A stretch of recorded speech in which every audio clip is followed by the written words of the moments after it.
এই কি হলো? হ্যাঁ বাবা কি ঠান্ডার বাইরে, বাইরে ঠান্ডার মধ্যে কি করছো তুমি?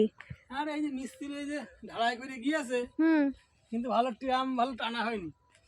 হ্যাঁ মিস্ত্রি বলছে যে আমাদের হলো এখনো ঢালাই ভালো ডেটেও এখনো টানেনি, ওই জন্য টানতে পারিনি। একবার টেনে চলে আসছি, পরে তুমি টেনে দিও, তাই আমি এবার এসেও টানছি। হ্যাঁ আমি দেখলাম ভালো প্লেন হয়েছিল না, ওই দেখো ওই সাইডটা কেমন ঠাপছাড়া আর তুমি কি সুন্দর প্লেন করে দিলে এখানটা। হ্যাঁ এবার আমার একটু মনে ধরেছে এটা তুমি প্লেনটা করছো না, হ্যাঁ আর ওইগুলো একটু কেমন যেন ওই দেখো দেখাই যাচ্ছে, বোঝা যাচ্ছে একদম ভালো লাগছে না। একদম শান হবে, প্লেন না হলে হয়। হুম।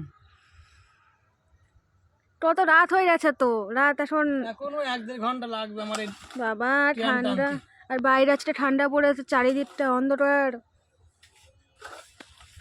কি অবস্থা ধরো তো অন্ধকার। কারণ এটা হলো স্মৃতি। এই যে 24 সালের শেষের দিন আমি হ্যাঁ ঢালাই করলাম, কালকে বলবে 1 বছর হয়ে গেল। হ্যাঁ 24 সালে করা হয়েছে, 25 সালে হ্যাঁ পড়ছে, হ্যাঁ তাই তো। বুঝলে?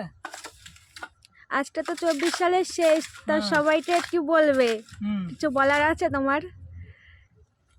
সবাইকে হ্যাপি নিউ ইয়ার। প্রত্যেকের জন্য জীবনটা খুব ভালোভাবে কাটে। 2025 সালে। হ্যাঁ 2025 সালটা আমার না কাটে না উঠুক, মানুষের জন্য ভালোভাবে কাটে, এটাই চাই। ঠিক আছে? তাহলে নাও, কাজ করে নাও, আমি পাহারা দিই। আমিও তো রয়েছে তোমার সাথে, লাইট ধরে দিচ্ছি না? অন্ধকারে বললাম একটা লাইট দিতে, লাইট দিয়ে তো এখন কানেকশান নেই কোনো, এখানে কিছু করার নেই, আমাকে ধরে রাখতে হবে লাইটটা এখন, আমিও থাকি। তো নাও তাহলে গুড নাইট সবাইকে। এবছরের 2024 সালের এই যে এটা হচ্ছে লাস্ট রাতের ভিডিও এটা, ঠিক আছে? তো টাটা 2024 সালের সবাইকে গুড নাইট, সকালে দেখা হচ্ছে।